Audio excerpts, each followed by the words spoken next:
Hello toppers, welcome to our family. তো আমি তোমাদের একটা কথা দিয়েছিলাম কাদের ক্লাস 12 এর 4th সেমিস্টারের ইতিহাসের বিষয় নিয়ে। তো সেই ক্লাস 12 এর 4th সেমিস্টারের ইতিহাসের প্রত্যেকটা অধ্যায়ের ইম্পর্টেন্ট প্রশ্ন এবং প্রত্যেকটা প্রশ্নের সমাধান নিয়ে চলে এসেছি তোমাদের মাঝে। হ্যাঁ, সমাধানটা এখন নেই, এখন আমি তোমাদের দেবো কি ইম্পর্টেন্ট প্রশ্নগুলো, আর সমাধানগুলো নিয়ে এসেছি খুব তাড়াতাড়ি তোমাদের সাথে। চলো দেখা যাক প্রথম অধ্যায়ে কোন কোন ইম্পর্টেন্ট প্রশ্নগুলো তোমাদের সাথে আছে। তো দেখো, আমরা যদি প্রথমে দেখি আমাদের যে অধ্যায়টা আছে, অর্থাৎ অধ্যায়টা কি বিদ্রোহ এবং ব্রিটিশ রাজ।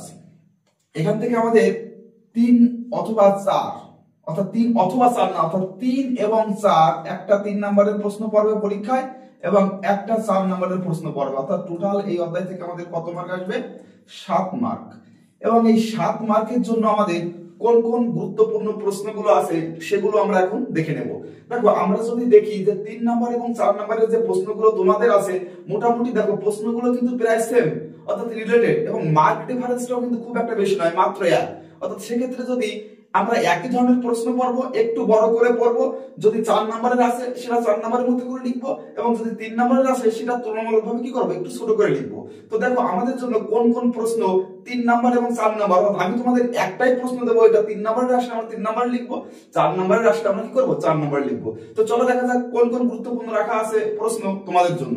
তো দেখো, আমরা যদি দেখি প্রথম প্রশ্ন রাখা আছে মহাবিদ্রোহের প্রত্যক্ষ কারণ কি ছিল। এই প্রশ্নটা তোমাদের জন্য ভেরি ভেরি ইম্পর্টেন্ট। দেখো, এই প্রশ্নটা বিভিন্ন ভাবে আসতে পারে এনফিল্ড রাইফেলের গুরুত্ব কি ছিল, অর্থাৎ এনফিল্ড রাইফেলে কি মহাবিদ্রোহের প্রত্যক্ষ কারণ ছিল, বিভিন্ন ভাবে আসতে পারে। বা মহাবিদ্রোহের জন্য কি এনফিল্ড রাইফেল দায়ী ছিল, বিভিন্ন ভাবে প্রশ্ন তোমাদের ভিতরে আসতে পারে। তো যেভাবে আসুক না কেন আমরা এই প্রশ্নটাই লিখবো। দেখো, 2 নম্বরের প্রশ্ন আছে 1857 সালের বিদ্রোহ কি জাতীয় বিদ্রোহ বলা যায়। দেখো, এই তোমার মত কি, বা অনেক যারা এই বিদ্রোহ নিয়ে যারা বিভিন্ন আলোচনা করেছে বা বিভিন্ন মন্তব্য তুলে ধরেছেন, তাদের অনেকের মতে এই বিদ্রোহকে জাতীয় বিদ্রোহ বলা যায় কিনা সেই বিষয়ে আমাদের লিখতে হবে। তো আমরা যদি 3 নাম্বার দেখি, দেখো ভারত শাসন আইন 1858। 4 নাম্বারে বলেছে কি আমাদের 1857 এর বিদ্রোহের প্রতি শিক্ষিত বাঙালি সমাজের দৃষ্টিভঙ্গি কেমন ছিল। এই প্রশ্নটা কিন্তু খুবই গুরুত্বপূর্ণ, তোমাদের পরীক্ষায় আসতে চলেছে 3 নাম্বার অথবা 4 নাম্বারে। 5 নম্বরে আছে মহাবিদ্রোহের ব্যর্থতার কারণগুলি লেখো। অর্থাৎ এই প্রশ্নটাও খুব গুরুত্বপূর্ণ। দেখো, যে প্রশ্নগুলো এখান থেকে দেওয়া আছে প্রত্যেকটা প্রশ্নই কিন্তু খুবই গুরুত্বপূর্ণ, তার ভিতরে এখান থেকে যে প্রশ্নগুলো সবথেকে বেশি গুরুত্বপূর্ণ, দেখো এই প্রশ্নটা আছে, 2 নম্বরের প্রশ্নটা আছে, 4 নাম্বার এবং 5 নাম্বার। আমরা যদি নেক্সট দেখি, দেখো আমাদের আর 5টা প্রশ্ন, মোট আমাদের এই অধ্যায় থেকে 10টা প্রশ্ন দেওয়া আছে। দেখো, টিকা লেখো মহারানীর ঘোষণাপত্র, এই প্রশ্নটাও খুব গুরুত্বপূর্ণ। মহারানীর ঘোষণাপত্র কিন্তু আমরা মোটামুটি সবাই জানি। দেখো, 1857 সালে যখন মহাবিদ্রোহ হয়েছিল, এই মহাবিদ্রোহে আমাদের ভারতবর্ষের বিভিন্ন শ্রেণীর মানুষ এই বিদ্রোহে অংশগ্রহণ করেছিল। এবার দেখো, এই বিদ্রোহটাকে দমানোর তো একটা চেষ্টা করতে হবে, বা এই বিদ্রোহটাকে কি করতে হবে, থামাতে হবে, বা ভারতীয়দের মনটাকে জয় করতে হবে। তার জন্য কি করেছিল মহারানী, তার কয়েকটা ঘোষণা রেখেছিল কাদের, আমাদের ভারতের কাছে।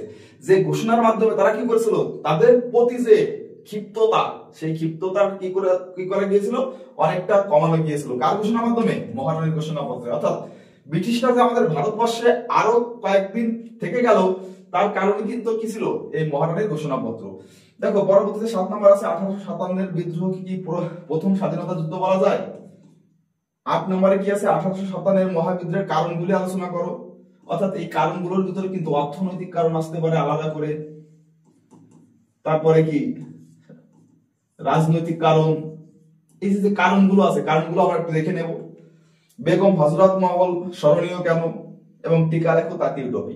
দেখো, এর ভিতরে আমরা যে প্রশ্নগুলো সব থেকে গুরুত্বপূর্ণ হিসাবে রাখবো, সেই প্রশ্নটা হচ্ছে একটা প্রশ্ন এটা, এই প্রশ্নটা মোটামুটি আমরা আশা করি মোটামুটি এখান থেকে 6, 7, 8 এবং 1, 4 এবং 5, এই 6টা প্রশ্নের ভিতরে একটা প্রশ্ন তোমাদের পরীক্ষা আসতে চলছে। দেখো, পরীক্ষা আমাদের আছে আর অল্প সময়, মোটামুটি আমরা যদি ধরেও নিই আমাদের মোটামুটি 90 দিন পরীক্ষা আছে।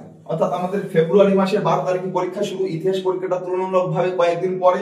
তো দেখো, এই যে অল্প কয়েকটা সময় আছে, তুমিও কিন্তু পারো চেষ্টা করলে তোমার স্কুলে যে ফার্স্ট বয় তার থেকে তুমি মার্কস বেশি পেতে।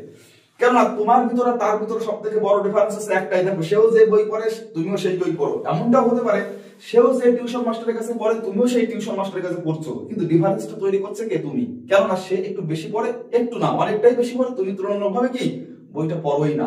তো দেখো একটু চেষ্টা করে দেখো যে 90টা দিন তোমার হাতে আছে, দেখো না তার সাথে পারো কিনা। চলো দেখা যাবে পরের ভিডিওতে। ধন্যবাদ।